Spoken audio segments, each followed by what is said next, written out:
Hello everyone. आज बहुत ही fundamental एक कंसेप्ट है।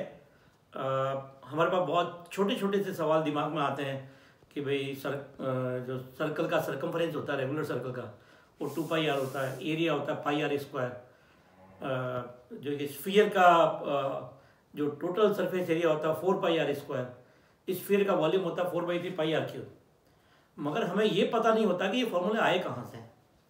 तो हमें, जैसा मैंने अपने पिछले लेक्चरों में भी कहा कि भाई हमें कोई चीज़ की क्रैमिंग नहीं करनी चाहिए।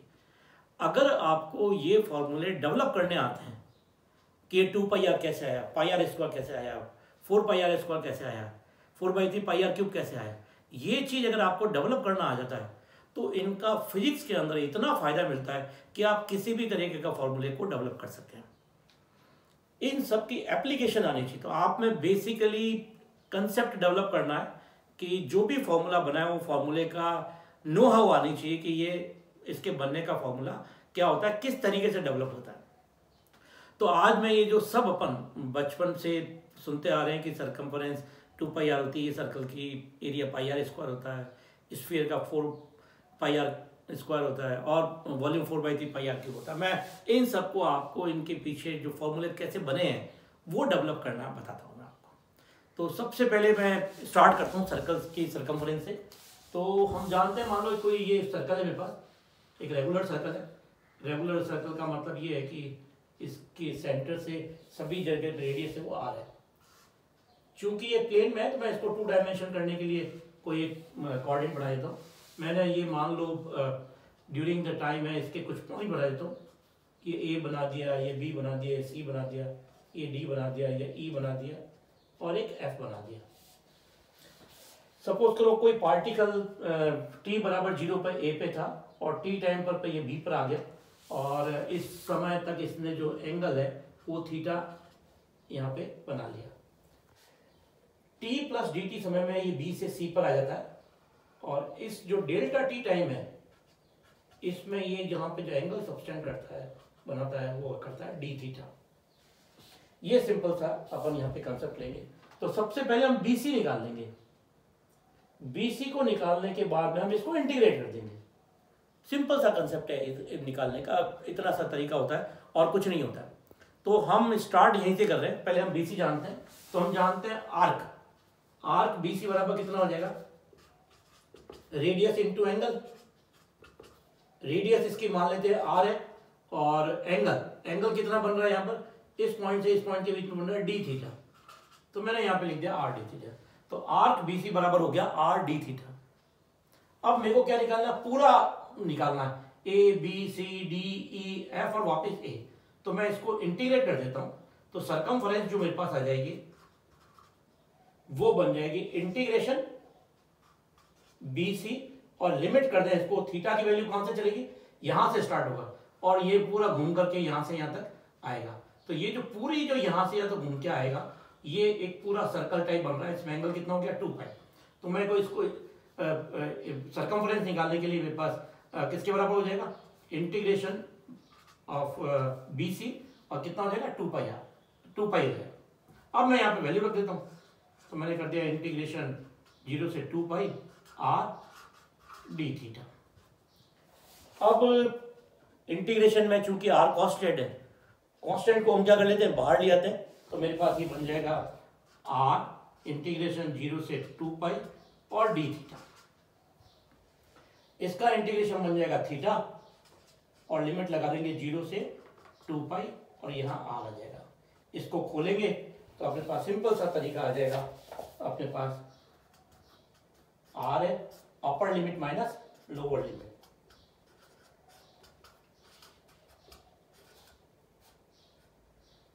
तो बहुत सिंपल तरीके से हम ये प्रूव कर सकते हैं कि सर्कल का सरकमफ्रेंस 2πr होता है। दिखने में बहुत छोटा सा है मगर ये छोटी छोटी चीजें मिल करके हमें बहुत बड़ा बनाती हैं और आगे तक लेके जाती हैं। अब नेक्स्ट हम करते हैं सिंपल सा सर्कल का हम एरिया लेते हैं। तो एरिया लेने के लिए मैं सिंपल सा आगे चलता हूं और अब सर्कल का एरिया पर काम में लेते हैं। तो मैं यहाँ पे एरिया को निकालने के लिए यहाँ पे लिख देता हूं मैं एरिया ऑफ सर्कल। पहले मैं सर्कल ड्रॉ कर लेता हूं। हम एक बात का ध्यान रखेंगे कि जो भी हमने फॉर्मूले डेवलप करे पिछले स्टेप में, उन स्टेपों को हम क्या करेंगे आगे काम में भी लेंगे। ठीक है, तो ये मेरा, तो मान लेते हैं कोई एक सर्कल है जिसकी रेडियस कितनी है, स्मॉल आर है। हमें इसका एरिया निकालना है। तो एरिया निकालने के लिए हम क्या करते हैं, इसके अंदर एक छोटा सा स्मॉल सर्कल कंसीडर करते हैं जिसकी की रेडियस एक्स है।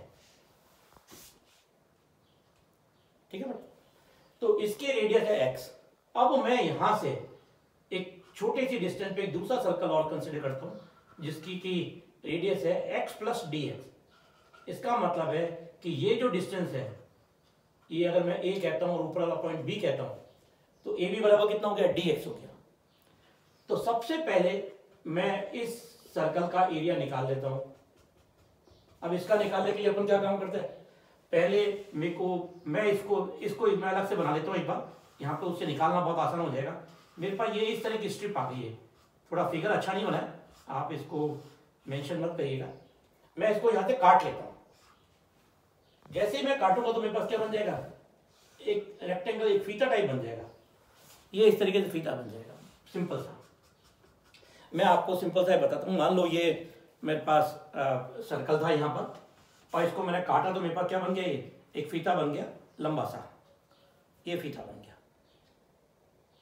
अब इसकी लंबाई कितनी है, इसकी लंबाई इनर वाला जो सर्कल है वो इसकी लेंथ है, और जो इसकी थिकनेस है वही थिकनेस इस रिंग की है, इस स्ट्रिप की है। तो मेरे पास इसकी जो अपने पास पिछले जो अपन ने डिराइव करा उसमें हमें पता है कि जो सर्कल की रेडियस कितनी होती है, 2 पाई आर।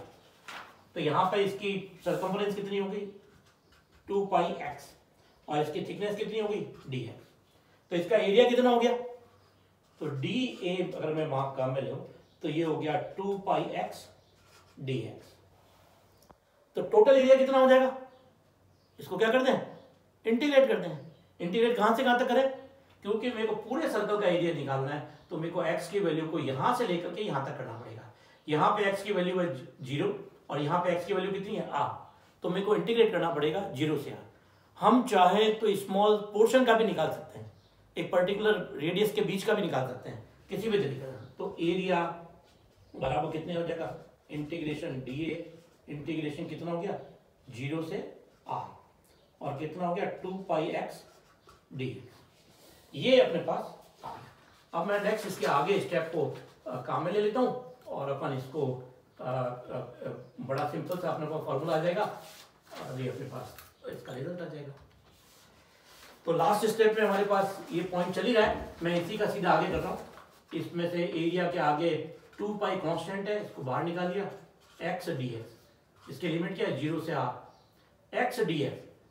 तो हम जानते हैं कि एक्स डी एक्स का इंटीग्रेशन कितना होता है, एक्स स्क्वायर अपॉन 2।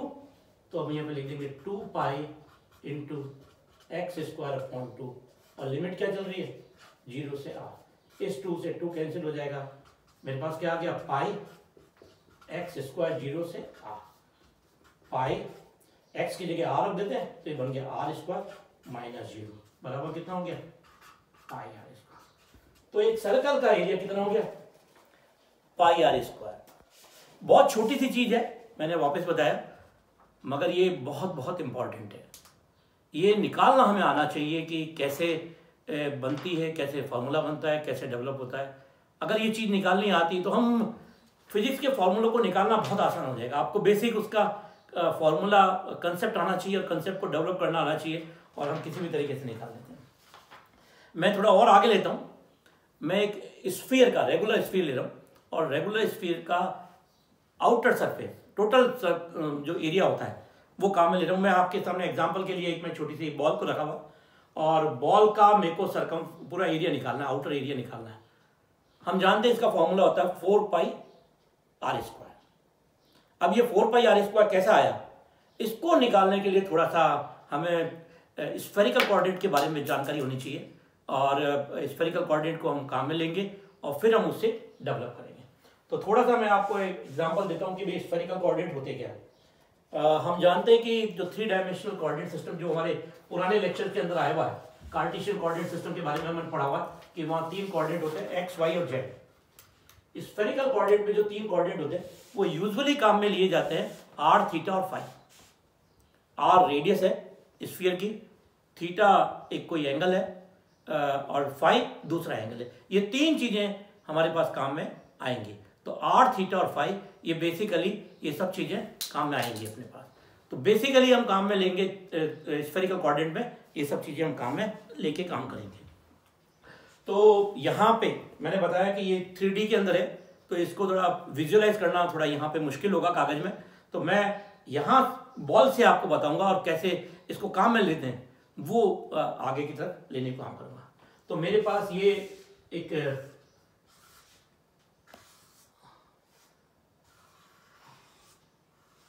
स्फीयर है और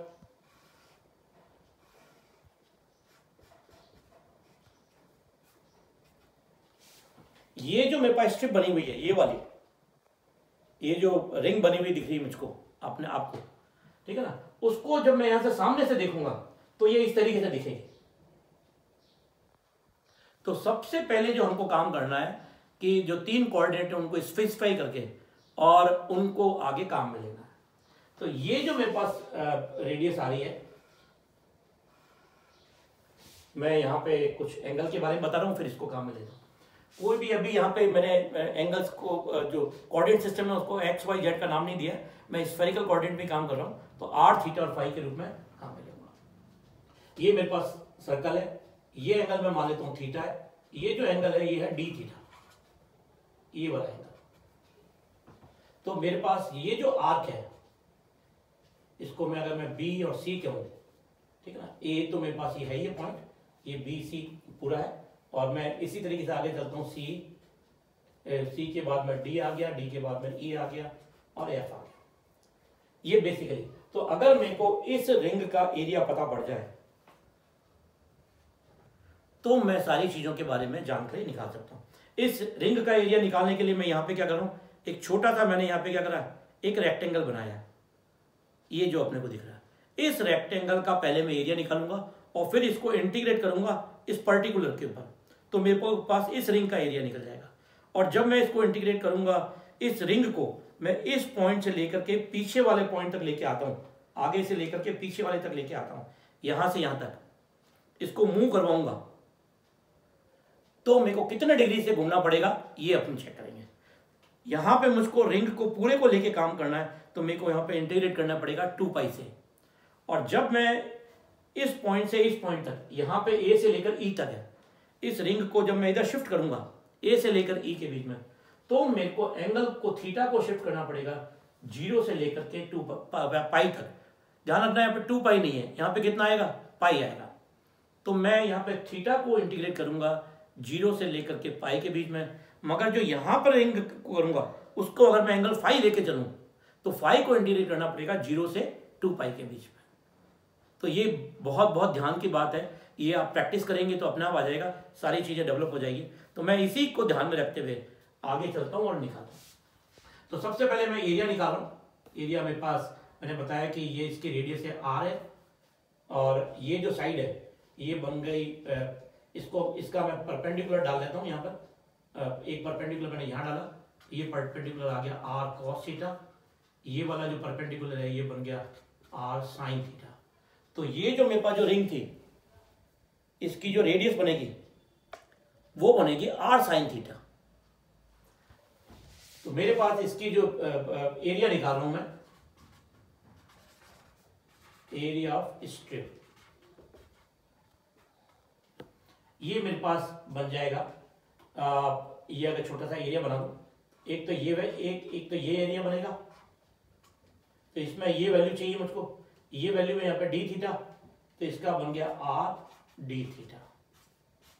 अब मेरे को अंदर वाली का चाहिए, अंदर वाली का जो रेडियस बनेगी वो बनेगी आर साइन थीटा, और वेरी किसके साथ कर रहा है, एंगल जो तीसरा कोऑर्डिनेट है फाई बन रहा है, तो मैं इसको करूंगा r sine theta d phi. ये मेरे पास स्ट्रिप का एरिया हो गया। अब मैं इस स्ट्रिप के, ये मेरे पास छोटा सा एरिया है, अब मैं पहले इसको इस पे इंटीग्रेट कर देता हूं, तो मेरे पास इस पूरी रिंग का एरिया आ जाएगा, और जब मैं इसको यहाँ से यहाँ कर दूंगा तो मेरे पास पूरा क्या बन जाएगा, पूरा स्फीयर का एरिया आ जाएगा। तो मैं दोनों को एक साथ कर देता हूँ, डबल इंटीग्रेशन कर देता हूँ। तो डबल इंटीग्रेशन का लगा दिया, एक थीटा के लिए एक फाई के लिए। थीटा को कहाँ से काटे करूंगा, 0 से पाई। फाई को कहाँ से काटे करूंगा, 0 से 2 पाई। इसको मैं खोल लेता हूँ, बन जाएगा r square sine theta d theta और डी फाई।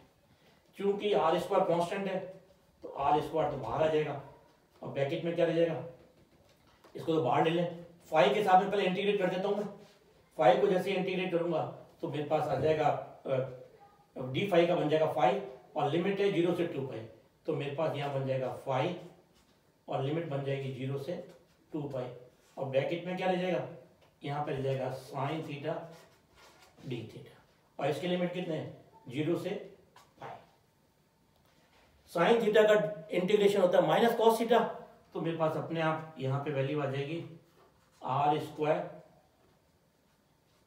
2 पाई तो आ ही गया, और यहाँ पे मैं कर देता हूँ माइनस कॉस थीटा 0 से पाई। हम जानते हैं जब बाहर माइनस लेता हूँ मैं, बाहर माइनस को कॉमन ले लेता हूँ, और उससे अपन इसकी वैल्यू को निकाल लेते हैं। तो नेक्स्ट मेरे पास आ जाएगा इक्वल टू, मैं करूँ 2 पाई आर स्क्वायर तो आ ही गया, बाहर माइनस है तो ये माइनस यहाँ लगा देता हूँ, ये आ जाएगा cos pi minus cos 0 degree minus 2 pi r square. Cos pi की वैल्यू होती है -1 और माइनस ऑफ कॉस 0 की वैल्यू होती है 1, तो ये रख दिया। तो माइनस माइनस कितना हो गया, -2, माइनस और माइनस करके प्लस हो गया, तो ये बन गया 4 पाई आर स्क्वायर। तो area of sphere, regular sphere जो भी अपने पास है, उसका टोटल जो एरिया होता है वो कितना होता है, 4 पाई आर स्क्वायर। इस तरीके से हम इसके बारे में कर सकते हैं। अब हम छोटा सा इसी को आगे एक्सटेंड कर देते हैं, वॉल्यूम को काम में लेते हैं। देखिए मैंने अभी सरफेस एरिया में पहले एरिया कैसे निकालते हैं उसको भी काम में लिया, एरिया जो सिंपल सा सर्कल का था उसमें सरकमफ्रेंस के फॉर्मूले को काम में लिया। तो ये सब एक दूसरे के ऊपर डिपेंडेंट चीज होती है, तो आपको बस केवल अप्लाई करना आना चाहिए कि कैसे जनरेट करना है, इंटीग्रेशन कहाँ से कहाँ तक करना है, इंटीग्रेशन को कैसे आगे तक ले जाना है, जिससे कि जो हमारा जो सरफेस है वो पूरी कन्वर्ट हो जाए। ये चीज़ समझना बहुत जरूरी है, क्योंकि अगर ये समझ में आ जाती है तो किसी भी लेवल के कंपटीशन, बड़े से बड़े कंपटीशन लेवल के सवाल में हम चीज़ों को सही आंसर निकाल सकते हैं। तो वॉल्यूम निकालने के लिए मेरे पास बहुत आसान सा चीज है। वॉल्यूम में मेरे पास क्या है, एक रिंग है बड़ा, जिसका एक बॉल है, ये बॉल मान लेते हैं। इसका वॉल्यूम कितना, इसका रेडियस कितनी है, स्मॉल आर है। इसका मेरे को वॉल्यूम निकालना है, तो मैं पहले इसको छोटे छोटे पार्ट, छोटी बॉल के अंदर डिवाइड कर देता हूँ। तो मैं इसके अंदर एक छोटा सा पहले बॉल लूंगा जिसकी की रेडियस कितनी है, x, और इसके बाद एक छोटा सा इसका मैंने थिकनेस रिलीज की, इसकी थिकनेस कितनी है, ये dx है, और टोटल रेडियस कितनी है, r है। थोड़ा फिगर छोटा बना है, आप कहें तो मैं बड़ा बना सकता हूँ, थोड़ा अच्छा दिखने में लग जाएगा, उससे रटना नहीं पड़ेगा, कोई भी चीज कंसेप्ट होगा वो डेवलप हो जाएगा। ये मैंने एक रिंग बनाया और इसके अंदर एक दूसरा, ये रिंग नहीं है, अंदर इस बकायदा स्फीयर है। इस बॉल को छील करके छोटा बना दें, या यूं कहते हैं कि अपन जो बड़ी बॉल बना रहे हैं तो पहले एक छोटी बॉल बनाई, उसके ऊपर कुछ अपने लपेटा दे जिसकी मोटाई बढ़ गई, तो ये छोटी बॉल थी, इसमें कुछ लपेटा तो क्या हो गया, थोड़ी मोटाई बढ़ गई, और इसको मोटाई को बढ़ाते बढ़ाते बढ़ाते हम इतनी लेवल पे लेकर के आ रहे। तो यहाँ पे मेरे पास ये है x, ये जो थिकनेस है ये है dx, और जो टोटल रेडियस है वो कितनी है, r।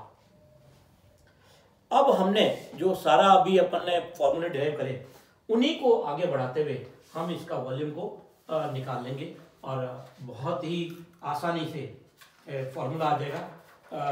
देखते हैं क्या फॉर्मूला आता है, तो जल्दी से अपन उसको देखते हैं। तो वॉल्यूम के लिए मैं पहले काम करता हूँ कि मेरे पास ये जो बॉल बनी है, ये वाली बॉल, पहले इसका वॉल्यूम निकाल लेता हूँ। इसका वॉल्यूम कितना होगा, एरिया इंटू थिकनेस। इसका एरिया कितना है, अभी हमने लास्ट टॉपिक में ऊपर ही जो निकाला हुआ है वो है 4 पाई आर स्क्वायर। यहाँ पे आर कितना है, एक्स है, तो मेरे पास वॉल्यूम बराबर हो जाएगा एरिया इंटू थिकनेस। यहां पे एरिया कितना है, एरिया मेरे पास है 4πx² और थिकनेस कितनी है dx। ये सारा का सारा फॉर्मूला है। तो मेरे पास v बराबर कितना बन जाएगा, मैं सिंपल सा इंटीग्रेट कर दूं, तो ये कितना हो गया 4πx² dx। और कहां से कहां तक करना है, अगर मेरे को पूरी बॉल का वॉल्यूम निकालना है तो मैं 0 से लेकर के r तक करूंगा। अगर मेरे को इसके कोई पोर्शन तक निकालना है कि यहां से लेकर के यहां तक का निकालना है तो r1 से r2 कर दूंगा, एंड सुन किसी भी कर सकते हैं। तो मेरे को पूरे को निकालना है तो इसलिए मैंने 0 से लेके क्या कर दिया r। 4π कांस्टेंट है तो मैंने ले लिया 4π को बाहर ले लिया। x² का होता है इंटीग्रेशन x³ और लिमिट क्या है 0 से लेकर के r, तो मेरे पास हो गया 4/3π और लिमिट लगाए तो r³ - 0 इज इक्वल टू कितना हो गया 4/3πr³। इस तरीके से हम स्फीयर का वॉल्यूम भी निकाल सकते हैं। बहुत आसान चीजें हैं, पर ये दिखने में जितनी आसान लग रही है उतनी आसान नहीं है। हमें आज तक पता ही नहीं होता है कि जो ये फॉर्मूले होते हैं इनको ये फॉर्मूले निकाले कैसे गए। तो आपको कोई भी चीज़ क्रैमिंग नहीं करनी है, आपको चीज़ों को डेवलप करना आना चाहिए। अगर अपने को इनको डेवलप करना आता है तो हम जिंदगी में किसी भी लेवल तक जा सकते हैं और चीज़ों को डेवलप कर सकते हैं, कोई रटना नहीं पड़ेगा। Thank you very much.